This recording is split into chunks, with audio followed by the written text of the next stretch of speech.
जनहितैषी, TRP नहीं खरीदते, भरोसा जीतते हैं हम। सत श्री अकाल जी।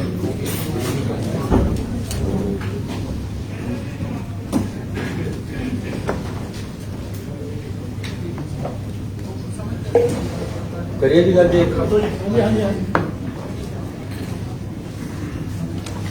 सारे पत्रकार साहबान का मैं स्वागत करदा।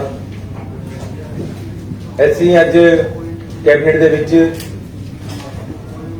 कुछ महत्वपूर्ण फैसले शहरां दे पिंडां दे लोकां वास्ते अच्छे फैसले लए। मैं जब ओपोजिशन लीडर सीगा तो साडे एक पिंड है सिंह माजरा, उत्थे मैनू बीबियां ने रोक लिया। आखे जी 4 दिन हो गए साडे पिंड दे विच पानी नहीं आया।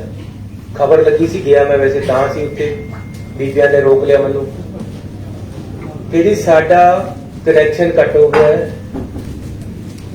ਜਿਹੜਾ ਸਾਡਾ ਪਿੰਡ ਦਾ ਟਿਊਬਲ ਹੈ ਉਹਦਾ ਸਾਡਾ ਬਕਾਇਆ ਜਮਾ ਨਹੀਂ ਹੋਇਆ, ਇਸ ਕਰਕੇ ਸਾਡਾ ਕਨੈਕਸ਼ਨ ਕੱਟਿਆ ਗਿਆ। ਸਾਡਾ ਤਾਂ ਪਾਣੀ ਰੁਕਿਆ ਹੋਇਆ, ਸਾਨੂੰ ਨਹਾਉਣ ਤੇ ਔਖੇ ਹੈ। ਕਾਰਨ ਕਿਆ ਸੀ ਕਿ ਪਿੰਡ ਦੀ ਪੰਚਾਇਤ ਟੈਂਕੀ ਨੂੰ ਚਲਾਉਂਦੀ ਹੈ। ਟੈਂਕੀ ਦਾ ਬਿੱਲ ਕਾਫੀ ਸਮੇਂ ਤੋਂ ਲਮਕਿਆ ਹੋਇਆ ਸੀ, ਪਿੰਡ ਸਮਰਥ ਨਹੀਂ ਸੀ ਜਮਾ ਕਰਾਉਣ ਦੇ, और बिजली वाले कनैक्शन कट गए। सरकार अकाली दल की सीगी तो तुसी उन्हां दिनां शायद फोटो भी अखबारां देखी होवे। मैं आप खंबे पर चढ़ के मैं कईयां नूं कहा यार लगा दो कनैक्शन, मैं खड़ा कोई गल नहीं देख लांगे, लेकिन हर कोई डरदा चढ़े ना। सरपंच नूं कहा होवे ना, मैं भी नहीं चढ़दा जी। अल्टीमेटली पानी का पिंड च पहुंचाना सी, मैं आप खंबे पर चढ़ के उन्हां दा कनैक्शन लगाया। ये 2016 की गल है जब मैं ओपोजिशन लीडर सी। जब मैं सोचा सी कि जिस तरह असी किसानां दियां 50, 60, 100 या 200 हर पिंड दे विच मोटरां दा बिल माफ किया होया है, उसे तरह पिंड दे जिहड़े सिटीजन है चाहे वो किसी वर्ग दे है, उन्हां नूं जिहड़ी पानी दिंदी है मोटर, ਉਹਦਾ भी बिल माफ करा। सेम शहरां विच भी है स्थिति। सो अज असीं एक महत्वपूर्ण फैसले दे नाल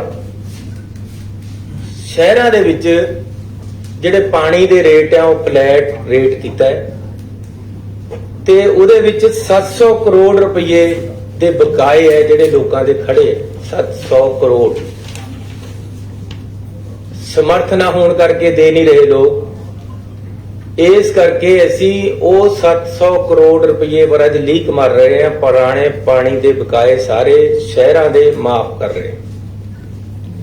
ते जेड़ा पानी दी टैंकी पर ट्यूबल लग्या होया, मेरे खरड़ शहर दे विच मैं रहदा 45 ट्यूबल है, उन्हां दे सारियां दे बिल अगे तो पंजाब सरकार भरे करेगी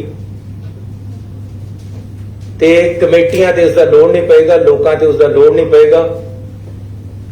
हुण रेट है जिहड़ा 125 तक गज दे प्लाट तक माफ है, वो उसी तरह माफ रहेगा।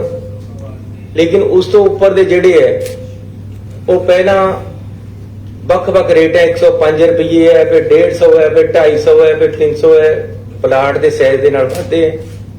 उन्हां सारियां नूं फ्लैट करके 105 रुपये जिहड़ा मिनीमम रेट है उन्होंने भी असीं अध तो घट ले आए हैं। 50 रुपये असीं रेट फिक्स करता पूरे पंजाब दे विच, सिर्फ 50 रुपये देंगे। ये भी साडी केंद्र सरकार दे नाल पंजाब सरकार ने पहला एक कमिटमेंट करी हुई है कि जिहड़े सरकार दीयां केंद्र दीयां ग्रंटां आउंदियां वो कहंदे जी तुहानूं यूजर चार्जिज लेने पैणगे, उस तहत सानू 50 रुपये मिनीमम लेने पैने। इस करके असीं 50 रुपये मिनीमम रेट जिहड़ा वो पिंडां ते शहरां वास्ते फिक्स कर रहे हैं।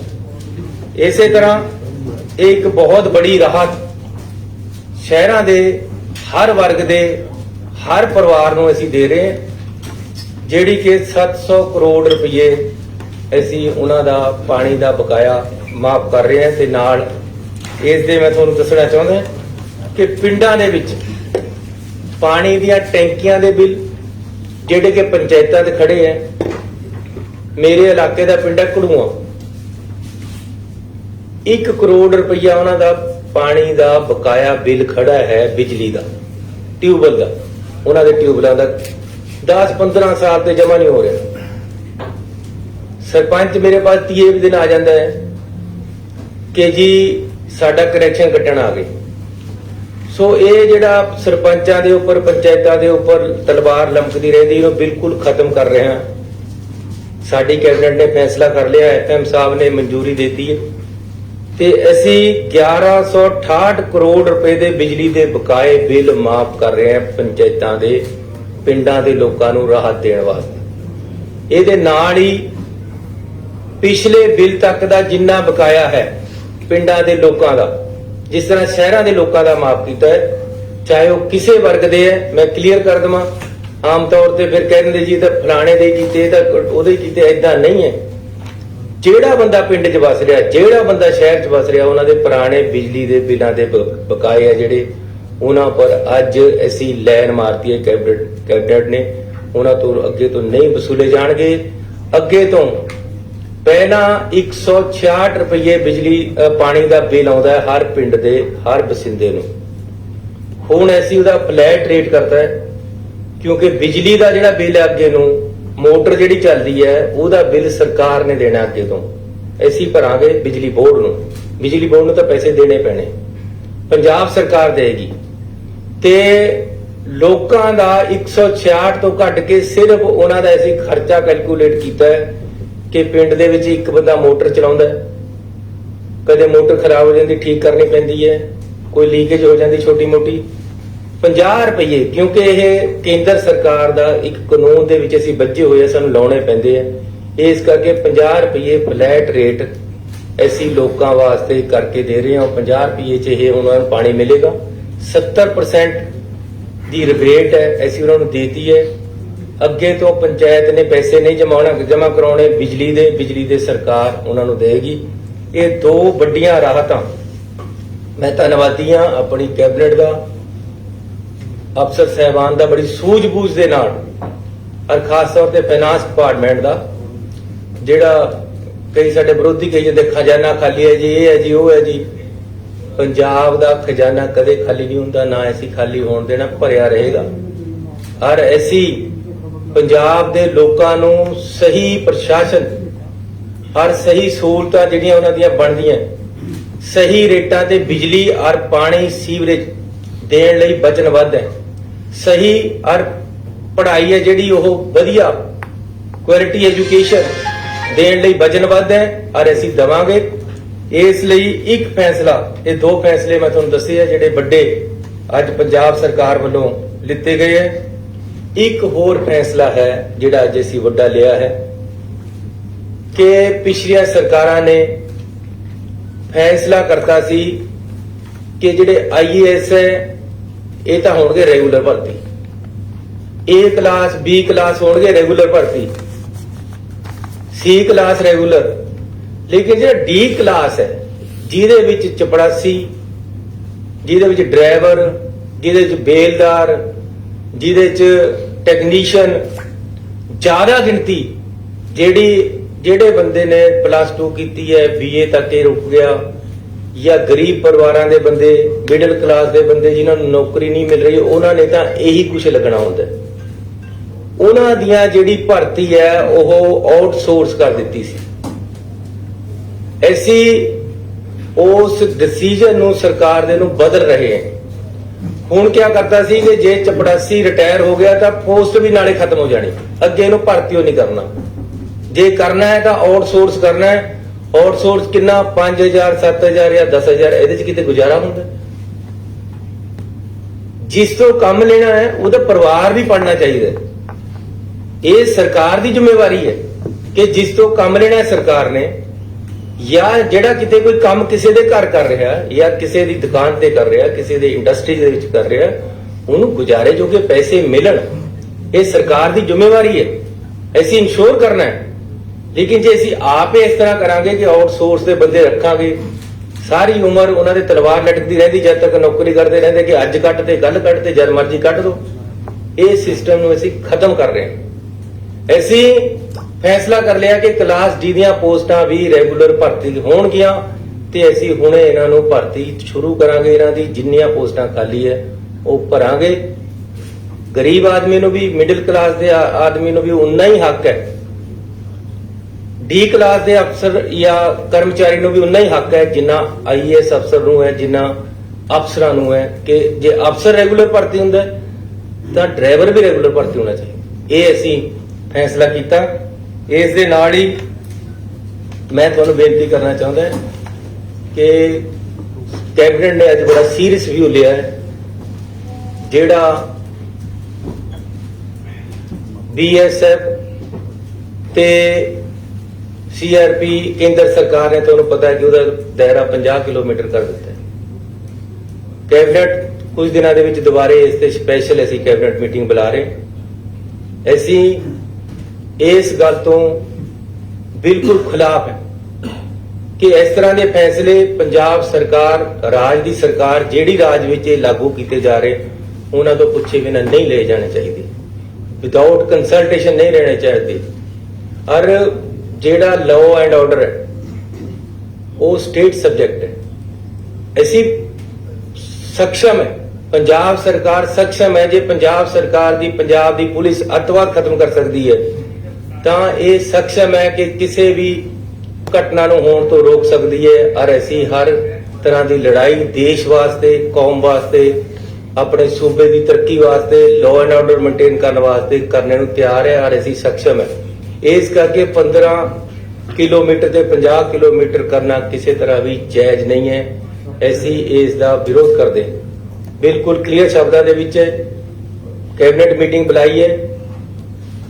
ਮੈਂ ਚਿੱਠੀ ਲਿਖੀ ਹੈ। FM ਸਾਡੇ ਹੋਮ ਮਿਨਿਸਟਰ ਸਾਹਿਬ ਹੈ, ਇਹਨਾਂ ਨੇ ਹੋਮ ਮਿਨਿਸਟਰ ਨੂੰ ਚਿੱਠੀ ਲਿਖੀ ਹੈ। ਕੈਬਨਿਟ ਦੇ ਵਿੱਚ ਗੱਲ ਕਰਕੇ ਪਾਸ ਕਰਾਂਗੇ। ਜ਼ਰੂਰਤ ਪਈ ਤਾਂ ਆਲ ਪਾਰਟੀ ਮੀਟਿੰਗ ਕਰਾਂਗੇ। ਬਾਕੀ ਪਾਰਟੀਆਂ ਨੂੰ ਵੀ ਨਾਲ ਲੈ ਕੇ ਚੱਲਾਂਗੇ। ਇਹ ਸਾਰੇ ਪੰਜਾਬ ਦੀ ਲੜਾਈ ਹੈ, ਕੱਲੀ ਕਿਸੇ ਇੱਕ ਪਾਰਟੀ ਦੀ ਜਾਂ ਕੱਲੇ ਕਿਸੇ ਸਰਕਾਰ ਦੀ ਲੜਾਈ ਨਹੀਂ ਹੈ। ਇਸ ਕਰਕੇ ਜੇ ਜ਼ਰੂਰਤ ਪਈ ਨਹੀਂ ਹੋਏਗਾ ਤਾਂ ਸਪੈਸ਼ਲ ਵਿਧਾਨ ਸਭਾ ਦਾ ਸੈਸ਼ਨ ਵੀ ਇਸ ਮੁੱਦੇ ਤੇ ਸੱਦਿਆ ਜਾਏਗਾ। ਨਾਲ ਹੀ ਮੈਂ ਸੁਖਬੀਰ ਬਾਦਲ ਜੀ ਦੀ ਇੱਕ ਪ੍ਰੈਸ ਕਾਨਫਰੰਸ ਦੇਖੀ ਹੈ। ਮੈਂ ਉਹਨਾਂ ਨੂੰ ਬੇਨਤੀ ਕਰਨਾ ਚਾਹੁੰਦਾ ਕਿ ਸੈਂਸਿਟਿਵ ਇਸ਼ੂ ਹੈ, ਪੂਰੇ ਸੂਬੇ ਦੀ ਗੱਲ ਹੈ। ਸੂਬੇ ਦੀ ਜਿਹੜੀ ਜੋ ਇਹਦੇ ਕਨਸਟੀਟਿਊਸ਼ਨਲ ਰਾਈਟ ਹੈ, ਸਟੇਟ ਐਂਡ ਸੈਂਟਰਲ ਸਟੇਟ ਦੇ ਰਿਲੇਸ਼ਨ ਹੈ, ਜੋ ਫੈਡਰਲ ਸਿਸਟਮ ਸਾਡਾ ਕਨਸਟੀਟਿਊਸ਼ਨ ਸਾਨੂੰ ਦਿੰਦਾ ਹੈ, ਉਸ ਦੇ ਅਧਿਕਾਰਾਂ ਦੀ ਗੱਲ ਹੈ। ਇਸ ਕਰਕੇ ਇਸ ਨੂੰ ਭੜਕਾਊ ਸ਼ਬਦਾਂ ਦੇ ਵਿੱਚ ਨਾ ਕਰੋ। ਅਸੀਂ ਪੰਜਾਬ ਦੇ ਵਿੱਚ ਅਮਨ ਸ਼ਾਂਤੀ ਬਹਾਲ ਕਰਨਾ ਸਰਕਾਰ ਦੀ ਜ਼ਿੰਮੇਵਾਰੀ ਹੈ। ਅਸੀਂ ਉਸ ਤੇ ਖੜੇ ਹਾਂ। ਕਿਸੇ ਤਰ੍ਹਾਂ ਵੀ ਅਸੀਂ ਅਮਨ ਸ਼ਾਂਤੀ ਭੰਗ ਨਹੀਂ ਹੋਣ ਦੇਵਾਂਗੇ।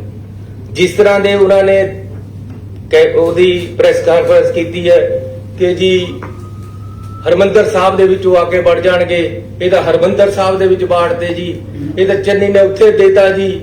ਉਹ ਯਾਰ ਸਾਨੂੰ ਤਾਂ ਅਗਲੇ ਨੇ ਪੁੱਛਿਆ ਨਹੀਂ। ਇੱਕ ਆਰਡਰ ਕੱਢ ਕੇ ਅਖਬਾਰਾਂ 'ਚੋਂ ਪਤਾ ਲੱਗਿਆ ਕਿ ਇਹ ਆਰਡਰ ਨਿਕਲ ਗਿਆ। ਇਸ ਕਰਕੇ ਇਸ ਤਰ੍ਹਾਂ ਦੀ ਭੜਕਾਹਟ ਸੂਬੇ ਦੇ ਵਿੱਚ ਪਾਉਣ ਦੀ ਜ਼ਰੂਰਤ ਨਹੀਂ ਹੈ। ਸੁਖਬੀਰ ਬਾਦਲ ਜੀ, ਮੈਂ ਤੁਹਾਨੂੰ ਰਿਕੁਐਸਟ ਕਰਾਂਗਾ ਕਿ ਅਸੀਂ ਪਹਿਲਾਂ ਬਹੁਤ ਅੱਤਵਾਦ ਭੋਗ ਚੁੱਕੇ, ਬੜਾ ਨੁਕਸਾਨ ਕੀਤਾ ਹੈ। ਅਕਾਲੀ ਦਲ ਉਸ ਦਾ ਜ਼ਿੰਮੇਵਾਰ ਹੈ ਜਿਹੜਾ ਪੰਜਾਬ ਦੇ ਵਿੱਚ ਪਹਿਲਾਂ ਅੱਤਵਾਦ ਆਇਆ।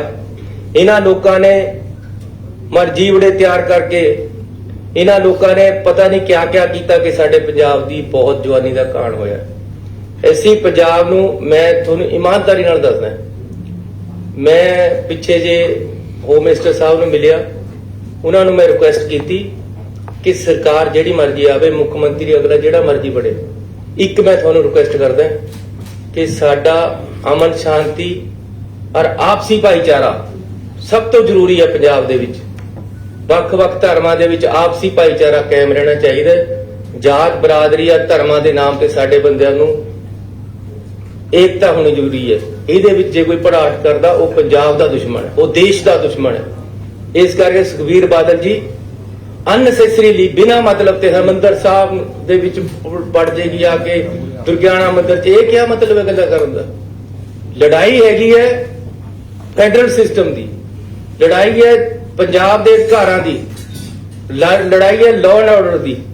ਔਰ ਸਰਕਾਰ ਪੰਜਾਬ ਦੀ ਇਸ ਨਾਲ ਪੂਰੀ ਤਰੀਕੇ ਦੇ ਨਾਲ ਕੇਂਦਰ ਸਰਕਾਰ ਨਾਲ ਇਤਫਾਕ ਨਹੀਂ ਰੱਖਦੀ ਕਿ ਜੀ ਇਹਨੂੰ 15 ਕਿਲੋਮੀਟਰ ਤੋਂ 50 ਕਿਲੋਮੀਟਰ ਕਰ ਦਿੱਤਾ ਜਾਵੇ। ਕੋਈ ਜ਼ਰੂਰਤ ਨਹੀਂ। ਮੈਨੂੰ ਇਹ ਕਿਹਾ ਗਿਆ ਜੀ ਡਰੋਨ ਆਉਂਦੇ ਆ ਉਧਰ ਤੇ ਉਹਨਾਂ ਦੀ ਰੇਂਜ 50 ਕਿਲੋਮੀਟਰ ਹੈ। ਐਂ ਤਾਂ ਉਧਰ ਤੇ ਜਹਾਜ਼ ਵੀ ਆਉਂਦੇ ਆ, ਉਹਨਾਂ ਦੀ ਰੇਟ 200 ਕਿਲੋਮੀਟਰ ਹੈ, ਦਿੱਲੀ ਤੱਕ ਜਾਂਦੀ ਹੈ 250 ਕਿਲੋਮੀਟਰ ਤੱਕ। ਉਧਰ ਤੇ ਹੈਲੀਕਾਪਟਰ ਵੀ ਆ ਸਕਦਾ ਹੈ, ਉਹਦੀ ਰੇਂਜ ਉਸ ਤੋਂ ਵੀ ਜ਼ਿਆਦਾ ਹੁੰਦੀ ਹੈ। ਫਿਰ ਡਰੋਨ ਨੂੰ ਜੇ ਰੋਕਣਾ 5 ਕਿਲੋਮੀਟਰ 'ਚ ਰੋਕ ਲਓ ਨਾ, ਜਿੱਥੇ ਬੈਠੇ ਹੋ 50 ਕਿਲੋਮੀਟਰ ਤੱਕ ਕਰਕੇ ਰੋਕਣ ਦੀ ਕੀ ਲੋੜ ਹੈ? ਇੱਧਰ ਸਾਡੀ ਪੁਲਿਸ ਬੈਠੀ ਹੈ, ਅਸੀਂ ਰੋਕਾਂਗੇ। ਜੋ ਸਾਡੀ ਡਿਊਟੀ ਅਸੀਂ ਕਰਾਂਗੇ, ਜੋ ਕੇਂਦਰ ਦੀ ਡਿਊਟੀ ਹੈ ਉਹ ਕੇਂਦਰ ਆਪਣੇ ਦਾਇਰੇ ਵਿੱਚ ਰਹਿ ਕੇ ਕਰੇ।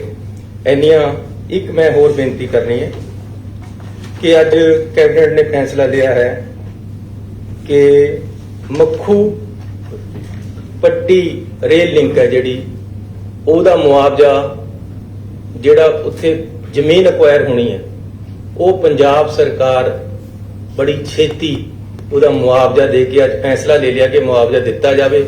ਮੁਆਵਜ਼ਾ ਦੇ ਕੇ ਜ਼ਮੀਨ ਅਸੀਂ ਬੜੀ ਛੇਤੀ ਉਹਨਾਂ ਨੂੰ ਕੇਂਦਰ ਸਰਕਾਰ ਨੂੰ ਰੇਲਵੇ ਨੂੰ ਆਪ ਖਰੀਦ ਕੇ ਦੇਵਾਂਗੇ, ਤਾਂ ਕਿ ਇਹ ਜਿਹੜਾ ਰੇਲ ਲਿੰਕ ਹੈ ਜਿਹਦੇ ਨਾਲ ਪੂਰਾ ਦੇਸ਼ ਨਾਲ ਅਸੀਂ ਜੁੜਨਾ, ਜਿਹਦੇ ਨਾਲ ਪੰਜਾਬ ਦੀ ਇਕਨੋਮੀ ਦੇ ਉੱਪਰ ਬਹੁਤ ਬੜਾ ਫਾਇਦੇਮੰਦ ਅਸਰ ਹੋਣਾ, ਇਹ ਵੀ ਅਸੀਂ ਅੱਜ ਫੈਸਲਾ ਕੀਤਾ ਕਿ ਤੁਰੰਤ ਅਸੀਂ ਦੇ ਦੀ। ਤੁਹਾਡਾ ਬਹੁਤ ਬਹੁਤ ਧੰਨਵਾਦ। ਸੀਐਮ ਸਾਹਿਬ ਇਹ ਕਿਹਾ ਜਾ ਰਿਹਾ ਹੈ ਕਿ ਕੈਪਟਨ ਅਮਰਿੰਦਰ ਸਿੰਘ ਕੇਂਦਰ ਨੂੰ ਫਾਈਲਾਂ ਦੇ ਆਏ ਨੇ ਜਿਹੜੀਆਂ ਕੋਈ ਮੰਤਰੀਆਂ ਦੇ ਖਿਲਾਫ ਜਾਂ ਸੀਐਮ ਦੇ ਖਿਲਾਫ, ਇਸ ਕਰਕੇ ਯਾਰ ਜੇ ਇਹਦੇ ਨਾਲ ਸੰਬੰਧਿਤ ਗੱਲ ਕਰੋ ਜਿਹੜੀਆਂ ਮੈਂ 4 ਗੱਲਾਂ ਕੀਤੀਆਂ। ਜਿਹੜਾ ਡੀ ਕਲਾਸ 4th ਕਲਾਸ ਨੂੰ ਕਿਹਾ ਤੁਸੀਂ ਵੀ ਹੁਣ ਰੈਗੂਲਰ ਭਰਤੀ ਕਰਾਂਗੇ, ਜਿਹੜੇ ਪਹਿਲਾਂ ਤੁਸੀਂ ਭਰਤੀ ਕੀਤੀ ਹੋਈ ਉਹ ਫਿਰ ਰੈਗੂਲਰ ਸਮਝੇ ਜਾਣਗੇ। ਜਿਹੜੇ ਕੱਚੇ ਕਰਮਚਾਰੀ ਨੇ ਜੀ, ਜਿਹੜੇ ਪਹਿਲਾਂ ਸੁਣੋ, ਐਸੇ ਹੀ ਕੱਚੇ ਕਰਮਚਾਰੀਆਂ ਦੀ ਪਾਲਿਸੀ ਲੈ ਕੇ ਆ ਰਹੇ, ਉਹਨਾਂ ਨੂੰ ਪੱਕੇ ਕਰਨ ਦੀ ਬੜੀ ਛੇਤੀ ਆ ਜਾਏਗੀ। ਸਾਡੇ ਵੱਲੋਂ ਦਿਨ ਰਾਤ ਮਿਹਨਤ ਔਰ ਕੋਸ਼ਿਸ਼ ਕੀਤੀ ਜਾ ਰਹੀ ਇੰਪਲਾਈਜ਼ ਨੂੰ ਜ਼ਿਆਦਾ ਤੋਂ ਜ਼ਿਆਦਾ ਅਕੋਮੋਡੇਟ ਕਰਨ ਦੀ। ਆਪਣੇ ਵਿੱਤ ਦੇ ਅਨੁਸਾਰ ਅਸੀਂ ਜੋ ਜ਼ਿਆਦਾ ਤੋਂ ਜ਼ਿਆਦਾ ਕਰ ਸਕਦੇ ਉਹ ਕਰਾਂਗੇ। ਜਿਹੜੇ 4th ਕਲਾਸ ਪਹਿਲਾਂ ਰੱਖੇ ਹੋਏ ਆਪਾਂ ਉਹ ਸਿਸਟਮ ਲਿਆਵਾਂਗੇ ਜੀ, ਉਹਦੇ ਜਿਹੜੇ ਪੱਕੇ ਹੋ ਸਕਦੇ ਉਹਨਾਂ ਨੂੰ ਪੱਕੇ ਕਰਾਂਗੇ। ਅਸੀਂ ਇੱਕ ਆਪਣੀ ਧਾਰਨਾ ਬਣਾਤੀ ਹੈ ਕਿ ਜਿਹੜੀ ਇਹ ਪਿਛਲੀ ਸਰਕਾਰਾਂ ਦੇ ਵਿੱਚ ਹੋਇਆ ਕਿ ਜੀ ਤੁਸੀਂ ਕਲਾਸ ਡੀ ਨੂੰ ਹੀ ਪੱਕੇ ਭਰਤੀ ਨਹੀਂ ਕਰਨਾ, ਇਹ ਅਸੀਂ ਇਸ ਨੂੰ ਗਲਤ ਕਰਾਰ ਦੇ ਕੇ ਅੱਗੇ ਤੋਂ ਪੱਕੇ ਭਰਤੀ ਨਹੀਂ ਕਰਨੀ। ਸੀਐਮ ਸਾਹਿਬ ਡੀ ਤੋਂ ਇਲਾਵਾ ਹੋਰ ਵੀ ਕੱਚੇ ਮੁਲਾਜ਼ਮ ਨੇ ਜਿਹੜੇ ਸਿੱਖਿਆ ਨਹੀਂ, ਮੈਂ ਇਹ ਕਿਹਾ ਕਿ ਕਲਾਸ ਡੀ ਨੂੰ ਅਸੀਂ ਪੱਕਾ ਕਰ ਰਹੇ ਹਾਂ। ਬਾਕੀਆਂ ਬਾਰੇ ਚ ਅਸੀਂ ਇੱਕ ਐਕਟ ਲੈ ਕੇ ਆ ਰਹੇ ਹਾਂ, ਉਹਨਾਂ ਸਾਰਿਆਂ ਨੂੰ ਜਿੰਨਾ ਅਸੀਂ ਆਪਣੇ ਵਿੱਤ ਦੇ ਅਨੁਸਾਰ ਪੱਕਾ ਕਰ ਸਕਦੇ ਕਰਨ ਦਾ ਤੁਹਾਨੂੰ ਬੜੀ ਛੇਤੀ ਕਾਨੂੰਨ ਲੈ ਕੇ ਆਵਾਂਗੇ। ਜਿਸ ਤਰ੍ਹਾਂ ਕਿ ਪ੍ਰਾਈਵੇਟ ਬਿਲਡਰ ਆਪਣੇ ਮਨਮਰਜ਼ੀ ਦੇ ਹਿਸਾਬ ਨਾਲ ਰੇਟ ਵੱਧ, ਪਾਣੀ ਦਾ ਵੀ ਵੱਧ ਲੈਂਦੇ ਨੇ, ਬਿਜਲੀ ਦਾ ਵੀ ਵੱਧ ਲੈਂਦੇ ਨੇ, ਕਿ ਉਹਨਾਂ ਤੇ ਵੀ ਕੋਈ ਲਗਾਮ ਹੋਏਗੀ? ਫਿਲਹਾਲ ਅਸੀਂ ਆਪਣਾ ਜਿਹੜਾ ਸਰਕਾਰੀ ਰੇਟ ਹੈ ਉਹ ਫਿਕਸ ਕਰ ਦਿੱਤਾ ਹੈ। ਜ਼ਿਆਦਾਤਰ ਪਾਣੀ ਸਰਕਾਰੀ ਹੀ ਦਿੱਤਾ ਜਾਂਦਾ ਹੈ। ਜਿਹੜਾ ਪ੍ਰਾਈਵੇਟ ਵਾਲੇ ਹੈ ਉਹ ਆਪਸ ਦੇ ਵਿੱਚ ਸੁਸਾਇਟੀਆਂ ਬਣਾ ਕੇ ਚੱਲਦੇ ਆ, ਉਹ ਉਹਨਾਂ ਦੇ ਆਪਣੇ ਰੇਟ ਹੈ। ਉਹਨਾਂ ਬਾਰੇ ਚ ਇਹਦੇ ਬਾਰੇ ਐਸੀ ਕੋਈ ਹੋ ਨਹੀਂ। ਸੀਐਮ ਸਾਹਿਬ ਸਰ ਟੋਟਲ ਤੁਹਾਡੀ ਫਾਈਨੈਂਸ਼ੀਅਲ ਲਾਇਬਿਲਿਟੀ ਕਿੰਨੀ ਬਣ ਜਾਏਗੀ ਜੇ ਪਿਛਲਾ ਬਕਾਇਆ ਤੇ ਅਗਲਾ ਫਲੈਟ ਰੇਟ ਕਰਨ ਨਾਲ ਟੋਟਲ ਤੁਹਾਡਾ ਅਮਾਉਂਟ ਸਰਕਾਰ ਤੇ ਕਿੰਨਾ ਵੱਡਾ ਹੈ? ਦੇਖੋ, ਵਿੱਤ ਮੰਤਰੀ ਜੀ ਬੈਠੇ ਹੈ, ਅਸੀਂ ਹਰ ਚੀਜ਼ ਨੂੰ ਨਾਪ ਤੋਲ ਕੇ ਕਰ ਰਹੇ ਹਾਂ। ਕਿਸ ਤਰੀਕੇ ਦੇ ਨਾਲ ਸਰਕਾਰ ਨੂੰ, ਪਬਲਿਕ ਨੂੰ ਸਹੀ ਤਰੀਕੇ ਦੇ ਨਾਲ ਚਲਾਇਆ ਜਾ ਸਕਦਾ, ਕਿਸ ਤਰੀਕੇ ਦੇ ਨਾਲ ਪਬਲਿਕ ਨੂੰ ਸਹੀ ਰਾਹ ਦੇ ਦਿੱਤੀ ਜਾ ਸਕਦੀ ਹੈ। ਐਸੀ ਕੋਈ ਵੀ ਗੱਲ ਆਪਣੇ ਵਿੱਤ ਤੋਂ ਬਾਹਰ ਨਹੀਂ ਕਰਦੇ। ਬਹੁਤ ਸਕਰੂਟਨੀ ਕਰਕੇ, ਬਹੁਤ ਸਟੱਡੀ ਕਰਕੇ ਇਹ ਰਾਹਤਾਂ ਦਿੱਤੀਆਂ ਜਾ ਰਹੀਆਂ। ਇਹ ਬਣਦੀਆਂ ਸੀ, ਪਿਛਲੀ ਸਰਕਾਰ ਨੇ ਨਹੀਂ ਦਿੱਤੀਆਂ, ਕਿਸੇ ਨੇ ਪਿਛਲੀਆਂ ਸਰਕਾਰਾਂ ਨੇ। ਸੀਐਮ ਸਾਹਿਬ ਸਾਡੀ ਇਹ ਪੰਜਾਬ ਸਰਕਾਰ ਹੈ, ਪੈਸਾ ਸਾਡੇ ਕੋਲ ਹੈਗਾ, ਅਸੀਂ ਤਾਂ ਹੀ ਦਵਾਂਗੇ। ਸਰ ਫਿਗਰ ਕੋਈ ਸੀਐਮ ਫਿਗਰ ਰਫ ਫਿਗਰ ਮੈਂ ਤੁਹਾਨੂੰ ਗਣਾਤੀ ਹੈ ਜੀ ਦੋਨੋਂ ਚੀਜ਼ਾਂ। 1100 ਕਰੋੜ ਦੱਸੇ 1166 ਕਰੋੜ ਇੱਕ ਦੱਸਿਆ, ਤੁਹਾਨੂੰ 700 ਕਰੋੜ ਇੱਕ ਦੱਸਿਆ। ਇਸ ਬਾਰੇ ਬੋਲਿਆ ਪਿੱਛੇ ਤੁਸੀਂ ਸੀਐਸਐਫ ਪੰਜਾਬ ਦੀਆਂ 3 ਜੇਲ੍ਹਾਂ 'ਚ ਲਗਾਈ ਸੀ, ਤੁਸੀਂ ਇਹ ਜਗ੍ਹਾ ਲਗਵਾਈ ਸੀ ਤੁਸੀਂ ਸਰਕਾਰ ਨੇ, ਤੁਹਾਡੀ ਸਰਕਾਰ ਨੇ ਕਿ ਸਾਡੇ ਕੋਲ ਸਿਕਿਉਰਿਟੀ ਦੇ ਇੰਤਜ਼ਾਮ ਨਹੀਂ ਪ੍ਰੋਪਰ ਹੋ ਪਾ ਰਹੇ, ਤੁਸੀਂ ਖੁਦ ਸੀਐਸਐਫ ਮੰਗਾਈ ਸੀ। ਐਸੀ ਨਹੀਂ ਮੰਗਾਈ ਤੁਸੀਂ, ਜੇ ਕੋਈ ਮੇਰੇ ਤੋਂ ਪਹਿਲਾਂ ਕਿਸੇ ਨੇ ਮੰਗਾਈ ਹੈ ਉਸ ਦੀ ਮੈਂ ਕੋਈ ਜ਼ਿੰਮੇਵਾਰੀ ਨਹੀਂ ਚੱਕਣਾ ਚਾਹੁੰਦਾ, ਲੇਕਿਨ ਮੈਂ ਇੱਕ ਗੱਲ ਕਹਿਣਾ ਚਾਹੁੰਦਾ ਕਿ ਪੰਜਾਬ ਸਰਕਾਰ ਸક્ષਮ ਹੈ ਆਪਣਾ ਲਾਅ ਐਂਡ ਆਰਡਰ ਮੇਨਟੇਨ ਕਰਨ ਨੂੰ। ਪਹਿਲਾਂ ਵੀ ਪੰਜਾਬ ਸਰਕਾਰ ਨੇ ਕੀਤਾ, ਜੇ ਸਾਨੂੰ ਲੋੜ ਹੋਏਗੀ ਤਾਂ ਅਸੀਂ ਜ਼ਰੂਰ ਕੇਂਦਰ ਸਰਕਾਰ ਕੋਲ ਚਲਾਵਾਂਗੇ, ਜਦ ਸਾਨੂੰ ਲੋੜ ਹੋਏਗੀ ਜਲ ਭੇਜਣ। ਇਸ ਤਰ੍ਹਾਂ ਇਹ ਜਿਹੜਾ ਕਰਨਾ ਆਪਣੇ ਆਪ ਤੇ ਸੀਐਮ ਸਾਹਿਬ ਤੁਸੀਂ ਕਿਹਾ ਕਿ ਪੰਜਾਬ ਤੁਸੀਂ ਕਿਹਾ ਕਿ ਪੰਜਾਬ ਦਾ ਖਜ਼ਾਨਾ ਖਾਲੀ ਨਹੀਂ ਹੈ, ਇਹਨਾਂ ਨੂੰ ਗੱਲ ਕਰ ਲੈਣ ਦਿਓ। ਐਫਐਮ ਸਾਹਿਬ ਬੈਠੇ ਕਿ ਪੰਜਾਬ ਰੈਵਨਿਊ ਸਰਪਲਸ ਸਟੇਟ ਹੋ ਇਹ ਗਿਆ। ਇੱਕ ਮਿੰਟ ਇਹਨਾਂ ਨੂੰ ਗੱਲ ਕਰ ਲੈਣ ਦਿਓ। सर, पार्टी प्रधान नवजोत सिंह सिद्धू ने एक बार फिर सवाल उठाया गवर्नमेंट की फंक्शनिंग पे। उन्होंने चिट्ठी लिखी है सोनिया गांधी जी ਨੂੰ ਕਿ 13 ਪੁਆਇੰਟ ਏਜੰਡਾ ਲਾਗੂ ਕੀਤਾ ਜਾਏ, ਉਹਨੂੰ ਕਿਵੇਂ ਵੇਖਦੇ ਹੋ? ਦੇਖੋ ਹੁਣ ਮੈਂ ਆਖਰੀ ਸਵਾਲ ਦਾ ਜਵਾਬ ਦੇ ਦੇਣਾ। 13 ਪੁਆਇੰਟ ਹੋਣ, 18 ਪੁਆਇੰਟ ਹੋਣ, 21 ਪੁਆਇੰਟ ਹੋ ਗਏ, 24 ਪੁਆਇੰਟ ਹੋਣ, ਜੋ ਏਜੰਡਾ ਹੈ ਐਸਸੀਓ ਇਨ ਬਿਨ लागू कर रहे हैं, कोई भी पॉइंट बाहर नहीं रहेगा। ਨਵਜੋਤ ਸਿੰਘ ਸਿੱਧੂ ਜੀ, ਜੇ ਤੁਹਾਨੂੰ ਲੱਗਦਾ ਹੈ ਕਿ ਕੋਈ ਸਾਡੇ 'ਚ ਫਰਕ ਹੈ, ਮੈਂ ਅਗਲੀ ਮੀਟਿੰਗ 'ਚ ਇੱਥੇ ਬਿਠਾ ਲਾਂਗਾ ਉਹਨਾਂ ਨੂੰ। ਏਕਤਾ ਦੇ ਨਾਲ ਸਾਰਾ ਕੁਝ ਚੱਲ ਰਿਹਾ ਹੈ, ਹਰ ਸਿਸਟਮ ਦੇ ਵਿੱਚ ਠੀਕ ਹੈ। ਉਹਨਾਂ ਨੇ ਇਸ਼ੂ ਉਠਾਏ, ਹਰ ਐਸਸੀਓ ਇਸ਼ੂਜ਼ ਨੂੰ ਪਾਰਟੀ ਪ੍ਰਧਾਨ ਦਾ ਰਾਈਟ ਹੈ ਕਿ ਉਹ ਉਠਾਵੇ ਤੇ ਪਾਰਟੀ ਦੀ ਆਈਡੀਓਲੋਜੀ ਨੂੰ ਅਸੀਂ ਇੰਪਲੀਮੈਂਟ ਕਰਨਾ ਹੈ। पार्टी सुप्रीम है, फिर मैं खजाना खाली है, मेरी आइडियोलॉजी ये है, सुनो मेरी आइडियोलॉजी ये है, ਉਹ ਕਹਿੰਦਾ ਕਰਜ਼ਾ ਸਾਡੇ ਲਈ ਕੋਈ ਗੱਲ ਨਹੀਂ। ਇੱਕ ਉਹਨਾਂ ਦੇ ਉੱਪਰ ਵੀ ਹਾਈ ਕਮਾਂਡ ਹੈ, ਉਹ ਆਪਣੀ ਹਾਈ ਕਮਾਂਡ ਨੂੰ ਦੱਸ ਰਹੇ, ਸਾਨੂੰ ਵੀ ਦੱਸ ਰਹੇ ਨਾਲ, ਅਸੀਂ ਰਲ ਕੇ ਸਾਰੇ ਮੁੱਦੇ ਹੱਲ ਹੋ ਜਾਣੇ ਹੈ। ਇਹ ਗੱਲ ਤੁਹਾਨੂੰ ਮੈਂ ਦੱਸ ਦੇਣਾ ਅੱਜ ਕਿ ਘਰ ਘਰ ਦੇ ਵਿੱਚ ਚੱਲੀ ਗੱਲ, ਸਰਕਾਰ ਕਰੇਗੀ मसले। ਪੰਜਾਬ ਰੈਵਨਿਊ ਸਰਪਲਸ ਸਟੇਟ ਹੋ। यदि आपको हमारी ये वीडियो पसंद आई तो हमारे चैनल को लाइक, शेयर और सब्सक्राइब करें। ऐसी और अपडेट्स देखने के लिए बेल आइकॉन जरूर दबाएं।